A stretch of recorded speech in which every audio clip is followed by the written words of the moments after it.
Halo, selamat pagi anak-anak. Apa kabar semuanya? Pastinya dalam keadaan sehat-sehat saja ya. Hari ini kita langsung melanjutkan pembahasan kita yaitu di pembelajaran 5 dan pembelajaran 6. Kalian bisa lihat di buku kalian pada halaman 82 ya.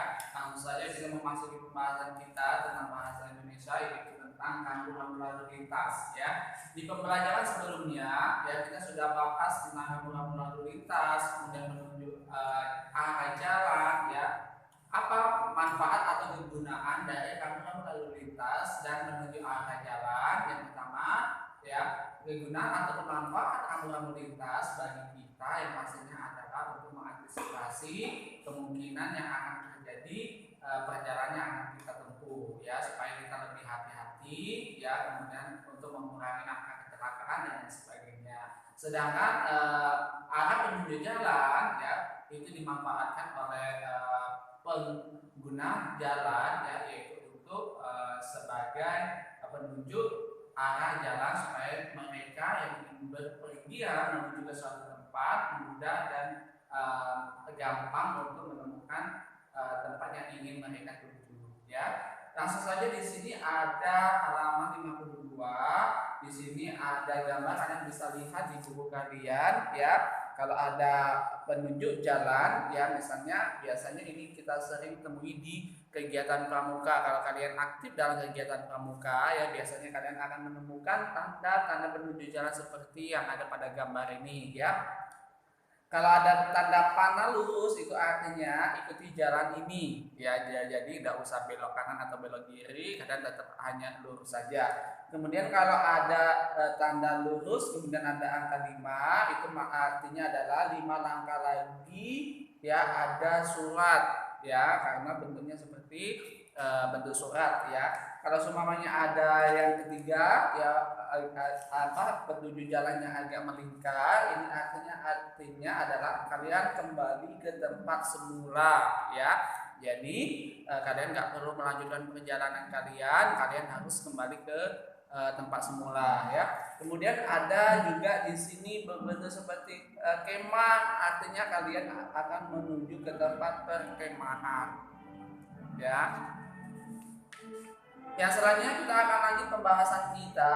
Di sini ada rambu-rambu lalu lintas ya. Yang pertama ada gambar keranjang tempat tidur, kemudian ada tanda plus yang artinya akan mendekati tempat rumah sakit ataupun puskesmas. Yang kedua ada tulisan P yang artinya adalah tempat parkir ya. Jadi kalian boleh memarkirkan kendaraan kalian, baik itu mobil ataupun sepeda motor, kalian bisa memarkirkan di tempat tersebut ya.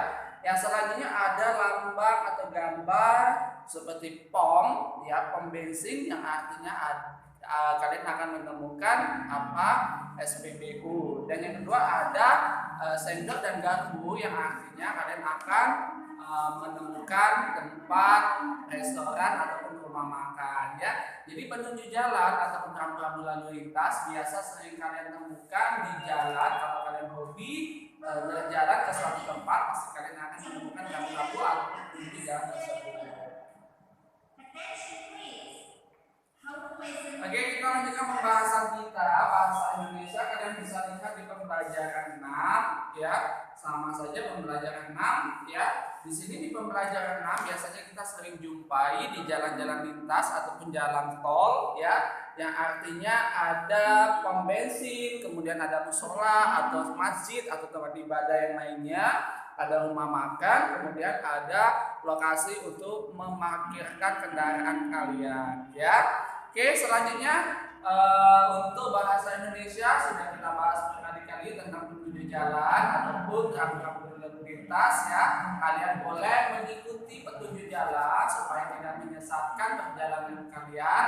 Kemudian kalian juga bisa mematuhi rambu-rambu lalu lintas supaya supaya bisa menekan angka kecelakaan yang terjadi di jalanan ya. Oke, selanjutnya kita lanjutkan pembahasan kita tentang PPKN, yaitu Bhinneka Tunggal Ika. Nah, Kemarin kita bahas berkali-kali tentang Bhinneka Tunggal Ika. Apa sih arti dari Bhinneka Tunggal Ika? Yang pastinya kalian tahu ya, yaitu berbeda-beda tetapi tetap satu juga ya. Walaupun dalam lingkungan masyarakat, lingkungan keluarga ataupun lingkungan sekolah kita memiliki perbedaan ya, baik itu perbedaan adat, istiadat, agama, budaya, warna kulit, hobi, cita-cita dan lain sebagainya, tidak mengurangi semangat kita ya untuk tetap bersatu. Karena kenapa? Karena kita memiliki satu tujuan dan satu cita-cita ya. Kalian bisa lihat di buku kalian, di situ ya ada penjelasan pada halaman 84 ya, memang sudah kita jelaskan berkali-kali tentang Bhinneka Tunggal Ika ya. Oke, langsung saja pembahasan kita matematika, yaitu diagram dan gambar. Nah, kemarin kita sudah belajar tentang bagaimana sih cara membuat diagram, baik itu dalam bentuk tabel ataupun diagram gambar, diagram batang ya. Nah, di sini kita hanya melanjutkan saja pembahasan kita. Kalian bisa lihat di halaman 83 ya. Nanti kalian bisa melengkapi ya. Melengkapi di sini ada tabel, nomor, kemudian nama siswa, nama tempat wisata, kemudian terdapat di pulau mana ya. Atau juga bisa kalian di sini juga bisa kalian isi nomor, nama Sumatera, nama pulau. Kalian bisa lakukan kegiatan latihan ini ya, nanti kalian bisa tanyakan ke teman-teman kalian yang ada di lingkungan rumah kalian ya. Oke, selanjutnya di sini juga ada di pembelajaran 6 tentang membuat tabel ataupun membaca diagram. Yuk kita baca langsung saja ya. Berikut adalah contoh data banyaknya pengunjung di rumah makan enak pada suatu hari pada jam kerja pukul 8 sampai dengan 18 ya. Di sini ada rentan waktunya ya, waktu 10, 20 ya. Kemudian di sini ada jumlah orangnya ya, yang 10, 20, 30 sampai 100 itu artinya jumlah orangnya. Kemudian di sini ada waktu ya, waktu 8 sampai 10, waktu 10 sampai 12, waktu 12 sampai 14 dan seterusnya. Oke, kita baca saja pada waktu 8, 10 jumlah orang yang mengunjungi rumah makan tersebut yaitu ada 30 orang ya. Kemudian waktu 10 sampai 12 ya, jumlah pengunjungnya yaitu 40 ya. Kemudian waktu 12 sampai 14 jumlah pengunjungnya itu ada 70 pengunjung ya.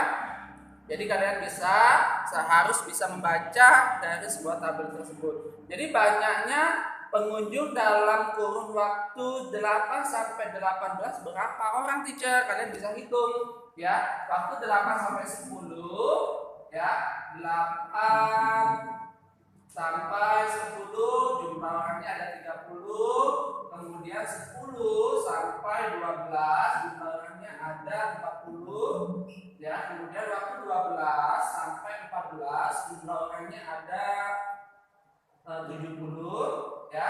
Kemudian waktu 14 sampai 16 jumlah orangnya ada 50 ya. Kemudian waktu 16 sampai 18 jumlah orangnya ada 50. Nah, kalian bisa menghitungnya jumlah pengunjung dalam waktu 1 hari ya. Kalau ingin mengetahui selisihnya kalian juga bisa ya. Kalau untuk mengetahui selisihnya seumpamanya, teacher, kalau untuk mengetahui selisih pengunjung ya antara pukul 8.10 sampai 10.12 gimana, teacher? Kalian cukup mengurangi saja ya. Berarti kalian cuma menggunakan 30 dikurang 40 atau 40 dikurang 30 hasilnya 10 pengunjung. Jadi selisih antara pukul 8, 10 dan 10, 12 ada 10 pengunjung. Sangat mudah untuk memahami diagram. Nanti kalian bisa pahami di rumah, bisa baca-baca sekali lagi ya. Kalau kalian ada kendala atau ada kurang paham, kalian bisa tanyakan ke orang tua kalian atau langsung saja telepon teacher Mikail ya atau WA teacher. Oke, thank you so much. Untuk masalah tugas nanti akan teacher share di Google Classroom. Teacher akhiri. Bye bye.